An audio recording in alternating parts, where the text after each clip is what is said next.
বিশ্বজুড়ে চাপের মুখে কাঁপছে পাকিস্তান। ভারতের জন্য আকাশসীমা বন্ধ।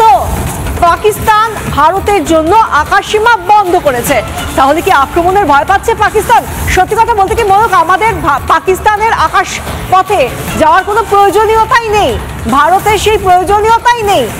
কারণ তার জন্য বিভিন্ন সময় পাকিস্তান এই চেষ্টা করেছে, বারবার তারা এভাবে থ্রেট বা হুমকি দেওয়ার চেষ্টা করে, এর আগেও করেছে, তাতে আমাদের ভারতের কিচ্ছু এসে যায় না এবং আবার সেই বোকামিটাই করছে তারা। এবং শুধু তাই নয়, পাকিস্তান ভাবে যে তাদের বায়ু সীমার ওপর আমরা ভরসা করে আছি। প্রধানমন্ত্রী নরেন্দ্র মোদী যখন জেড্ডা থেকে ফিরছিলেন, সৌদি আরব থেকে ফিরছিলেন, আমাদের তেল একটু বেশি পড়েছে। প্রধানমন্ত্রীর যে বায়ু সেনার বিমান, তাতে তেল একটু বেশি পড়েছে কারণ কিলোমিটার একটু বেশি হয়েছে।